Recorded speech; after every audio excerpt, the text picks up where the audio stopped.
Shalom, shalom. Lord willing, this is edifying video. I'm going into the book of Luke, the 12th chapter. Going to speak on a couple of things. Beware of hypocrisy, or a hypocrite is someone that says do but don't do. They do, they say do, but themselves they don't do. And fear the power of Yahawah Wa Yahawashi, which goes hand in hand, because if you fear the Lord, you won't doing hypocrisy, right? So again, I want to give all praises to one true power, Yahawah, Ba'ashem, Yahawashi, Ba'ashem Rakakwadash. Yahawah is the Most High God, and Yahawashi is who the world ignorantly calls Jesus the Christ.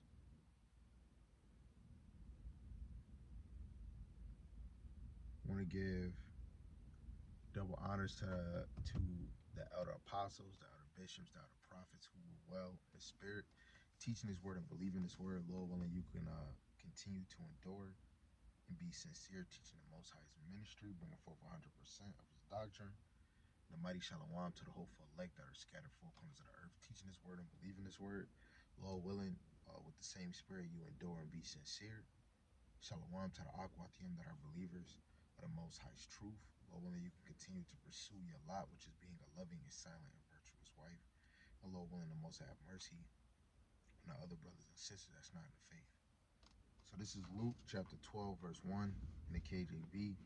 It says, in the meantime, when there were gathered together an innumerable multitude of people, and so much that they trode one upon another, he began to say unto his disciples, first of all, beware ye of the leaven of the Pharisees, which is hypocrisy, right? So we have to basically beware of them saying do, but they don't do themselves, right? And it's people in today's society, people that's in this truth, really talking about people that's in the truth that say do but don't do, right? You got a lot that say law in the same fashion as the Pharisees and the scribes, but they're not speaking too much on Yahawashi. It becomes a little suspect in their teaching when they promote law. It's suspect, especially when you start seeing men and women, but men uh, not accepting Paul's letters or the New Testament.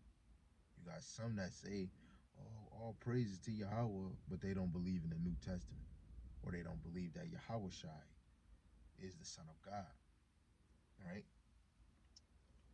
Verse 2, it says, for there is nothing covered that shall not be revealed, neither hid that shall not be known. Especially if you're going off in the eyes of the Lord, he will reveal it. As easy as 1, 2, 3. We all have certain things that we probably wanted to keep secret, but it could have been off. Maybe the way that we carried it, right? The way that we carried ourselves, it got exposed. But even more when it comes to this doctrine, with the hypocrisy, it's going to be revealed that you're faking the funk, right? And so if you really believe in Yahweh Shema Shai, you have to know he knows all things, right? So a lot of us, what is this is in Sirach, I think the 21st, where it says, it's better to hide your folly than your wisdom, right? Verse 3, it says, therefore, whatsoever ye have spoken in darkness shall be heard in the light, just like a talebearer, which is a law where we shouldn't be talebearers, gossiping, right? But whatever you have said, which is in dark, depending on if it can afflict somebody and make them lose faith or something, eventually it's gonna come out, right? And even I can't really say anybody that's putting it in the forefront, like making videos where brothers is rebuking you. It's different. What if brothers was rebuking understanding brothers was doing behind closed doors, and nobody on YouTube would ever know the correct understanding? So in many ways, truth is getting revealed, and false speech is getting revealed, right? So again, there whatsoever ye have spoken in darkness shall be heard in the light, and that which ye have spoken in the air in closet shall be proclaimed upon the housetop. It will be revealed. There's no way hiding it. You can't duck, hiding under a bench. It will be revealed. Right? Verse 4, it says, and I say unto you, my friends, be not afraid of them that kill the body, and after that have no more that they can do. Right? When you even go to Matthew 10 and 28, it says the same thing. Don't fear what man can do unto the flesh, but fear him that can kill soul and flesh. Right? Yahawah Wa Yahawashi can put you in the grave and put your spirit right back in the spirit world. A human is killing the flesh. They're not putting you back into the spirit world. It's all Yahawah Wa Yahawashi. Um, uh, how the verse said, I say unto you, my friends, I want to go to St. John the 15th chapter. Now, Israel, the ones that he died for, the nation of Israel, we are friends. But then it gets even deeper when you go to Mark 3 and 38. Whoever do the will of my father is my brother, mother, and sister. And that's the elect on this side. So those are the true friends on this side. But as a nation, Yahweh shall lay his life down for his friends. This is St. John, the 15th chapter, going to verse 13. It says, greater love have no man than this, that he lay down his life for his friends. Yahawashi laid his life down for the whole nation of Israel, from the righteous to the unrighteous. But when we look at it in on this side, right, who's getting the benefit? Who's going to be the first fruits of the incorruptible bodies, right? Who's going to be the first fruit to the salvation? You know, the ones that die in the name of the Lord, and the ones that stand firmly in the name of the Lord while they're living. You know, those are the true friends of Hamashiach, because when he comes back, where he's going to find faith in the earth, in the elect, right? 14, ye are my friends if you do whatsoever I command you, right? And we already seen the requirements throughout the scriptures. Remember Deuteronomy 10 and 12. These are the requirements of the Lord, right? You have to love him with all your heart, your might, and your soul, right? Let alone where the duties goes into Ecclesiastes 13:12, right? Let me just get that side precept. So like, I just don't want to say the wrong book. So I'm gonna just go to it.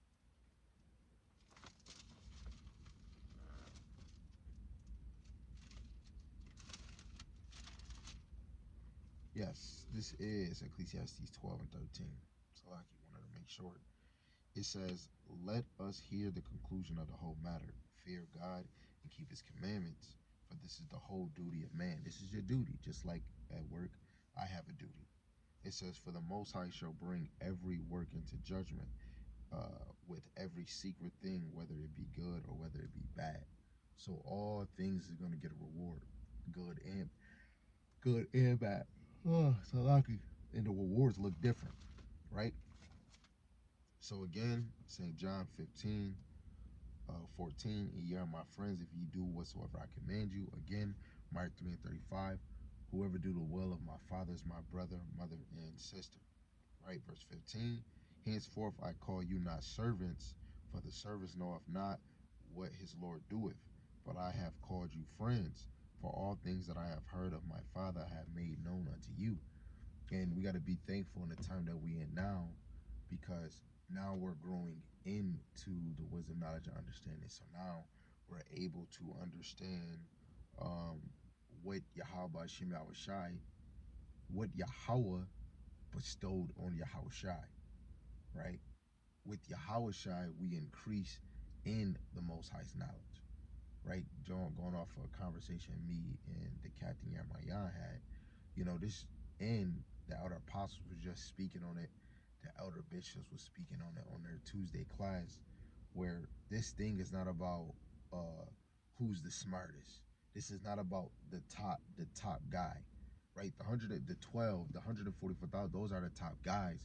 But they're, in a carnal way, we're always thinking about the position. I'm better than him. But in the spirit position, it's already ordained in your role. But on this side, being in this flesh, the main thing is to know the ministry, the doctrine of the Lord, and teach. Feed the sheep, let alone feed yourself to make sure you believe it, because then it goes back to hypocrisy. Why teach something you don't believe? Why teach something that you're not applying to yourself? You know, because then eventually you'll start spiraling away from the doctrine or the understanding, right? This is a growing thing. You don't have to rush to hurry up and know to speak every breakdown, because then as soon as you try to rush and do it, you'll say you'll speak what is it, the slip of the tongue. You have a slip of the tongue, and I had moments like that too, and then I rebuked myself, just like earlier, just rushing because it just didn't feel right, not having no video, right? And I rushed. I did 2 videos, um, and the one was just going off the dome, and I didn't read the breakdown of the scriptures that I already have, right? And knowing that I only got 15 minutes, this is not about impressing anybody. The only one that you're really trying to approve yourself to is Yahawah Wa Yahawashi. When you go to Second Timothy 2:15 in the G&T, the Good News Translation, it says, "When the approval of the Most High," like how you study to show yourself approved, right? That is you winning the approval of the Most High. But even when you're studying, you're applying it into your life.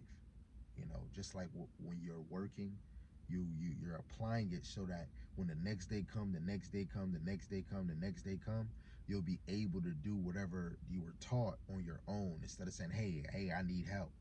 Because this is just like the truth. To sharpen our swords, you're going to build with brothers so that you can sharpen your sword, so you can understand the scripture, so you'll be able to teach it better, right? So again, St. John chapter 15, verse 16. "And ye have not chosen me, but I have chosen you and ordained you, that ye should go forth and bring forth fruit, that your fruit should remain, that whatsoever ye shall ask of the Father in my name, he may give it you." Right? So in the name of Hamashiach Yahawashi, we ask the Father Yahweh, he shall give it to us. Right? But the Lord is searching the heart, to seeing if you are Yahawashi's servant. You know? Everything we do, we must be asking Yahweh Shem Yahawashi in order to be eloquent. What is that? Wisdom of Solomon 10 and 21, right? The Lord makes the dumb eloquent. How can he make us eloquent? By his wisdom, knowledge, and understanding, which we got it free, and we got it fully with a ransom of Hamashiach Yahawashi. Now we can fully grasp the understanding of the Lord. Lord willing, the Lord is dealing with you, because Yahweh is going to draw you to his son. And Yahweh Shai is going to raise you up in these last days.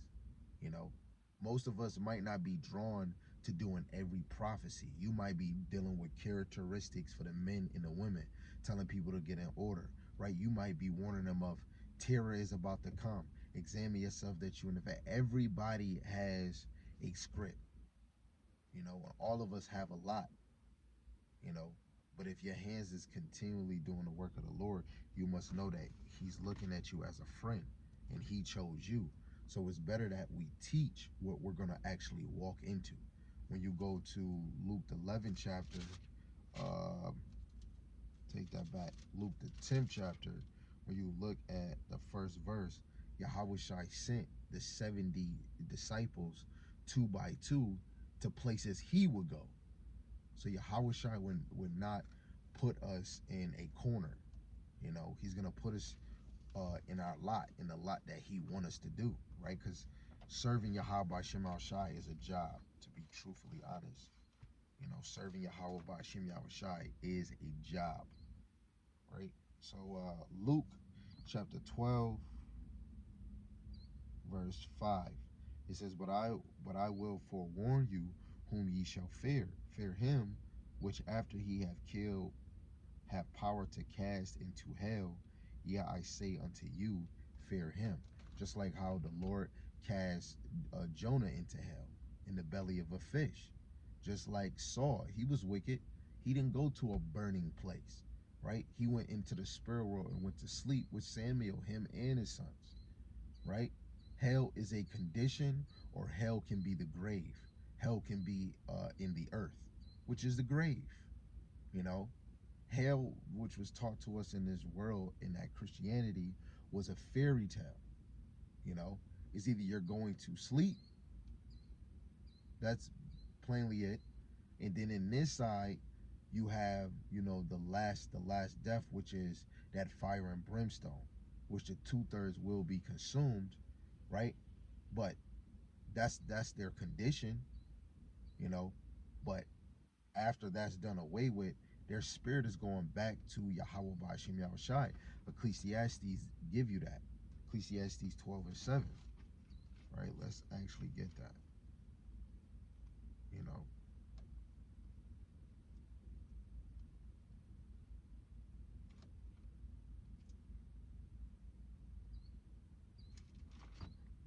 This is Ecclesiastes 12:7. Then shall the dust return to the earth as it was, and the spirit shall return unto the Most High who gave it. Right? And it's really up to the Most High what He does with your spirit. But as soon as this flesh dies, that spirit goes back to its rightful destination with Yahawah Shemashai, because all these spirits is from the Lord. He created you. Make it make sense, Wade. So again, Luke chapter 12, I'll read 5 again. But I will forewarn you to whom ye shall fear. Fear him which after he hath killed have power to cast you into hell. Yeah, I say unto you, fear him. And if hell is a condition, we go to Ecclesiastes 3:16. Under the sun is a place of judgment. Hell is a condition.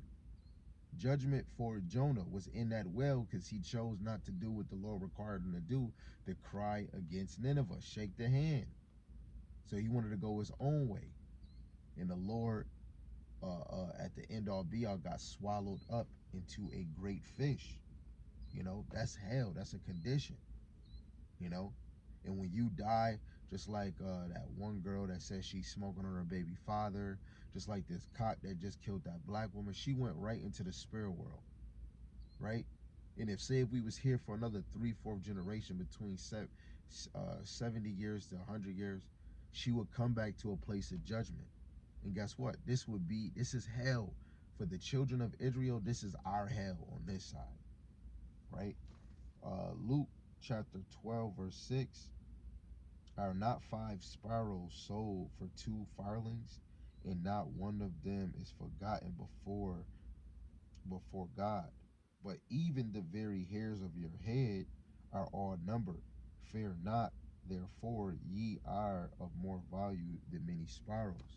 Right? Even our children need to know, like, the our kids is in la la land because of what this captivity promotes.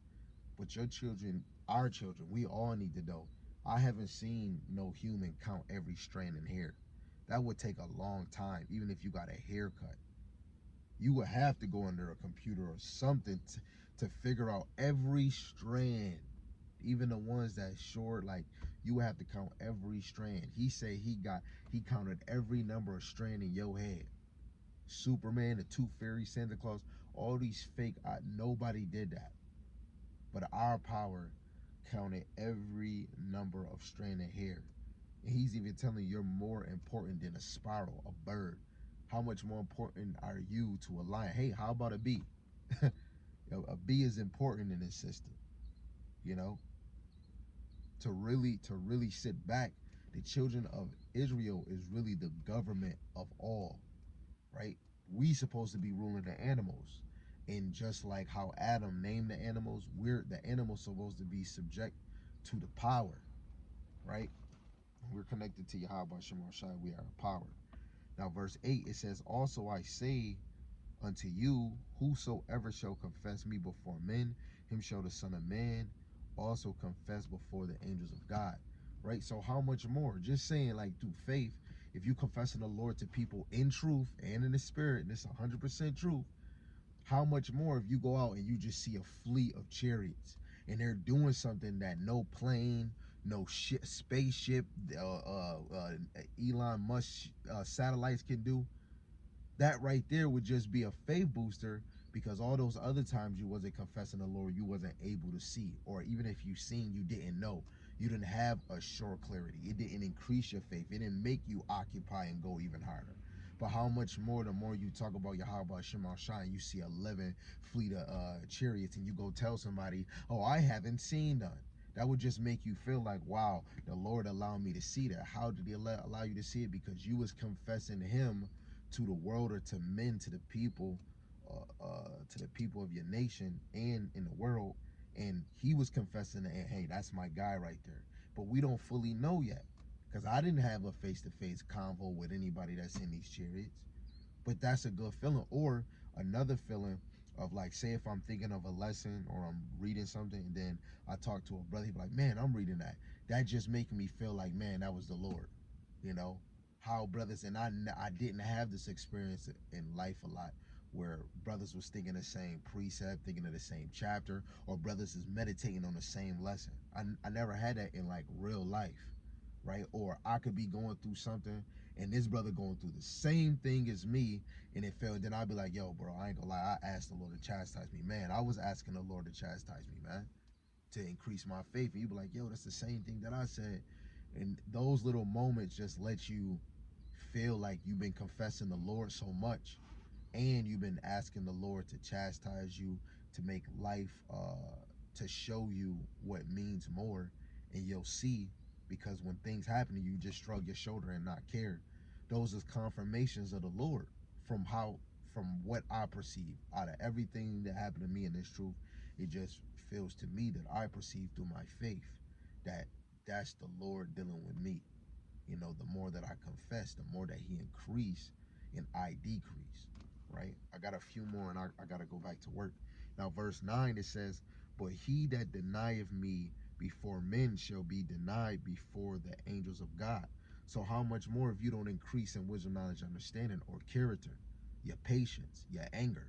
You should be seeing a growth change within you the more you're confessing, the more you're believing in Yahawah Shai, the more you're seeking him, right? I'm going to read verse 10 all the way down. It says, and whosoever shall speak a word against the Son of Man, it shall be forgiven him. But unto him that blaspheme against the Holy Ghost, the Rakakwadash, it shall not be forgiven. How much more is people that's giving all praise to the Most High, and all the way through Yahawah Shai, and not through even through the Spirit? Or or just imagine how brothers would think that, the Rakakwadash is not real, right? Just like how brothers will speak against the heavenly angels, saying, "Oh, ain't no damn chariots." No, man, the Lord not about to have you go to a brother and he give you the breakdown. It's people saying that, so then that means you're going against the Rakakwadash, right? Verse 11, and when they bring you unto the synagogue, the chief house, and unto the magistrates and powers, take ye no thought how or what thing ye shall answer, or what ye shall say. And this should be at all times. Don't worry on what you're gonna teach. And that helped correct me and build me up for what I did earlier. I had to rebuke myself and turn and go pray to the Lord, regardless of, even if it's a small mistake or if I do it multiple times. We shouldn't just be rushing this, right? Because this is supposed to be something sincere and in true. And even to a lot of us, we do feel weird when we don't get a lesson, and you're like, damn, I couldn't get a lesson. Da da da. But take a moment and breathe, you know. And even if you didn't get to do a lesson, maybe your mind is meditating somewhere else, and you didn't go get the scriptures for that, right? Take your time. The Lord is not in no rush, right? Yes, he is in a rush to come and get you, but the Lord is not going to rush to increase you, right? It's about what's in your heart. Wherever your treasure is, that's where your heart will lay. Or better yet, wherever your heart is, that's where your treasure is. So if you're continue on confessing the Lord, believing in the Lord, thinking in the Lord, you're going to increase and you're going to get better. You just have to believe in the process. So Lord willing, this was edifying. So of beware of hypocrites, and continue to fear Yahawah, Ba'ashem, Yahawashi, Ba'ashem Rakakwadash, and not man. With that, shalom.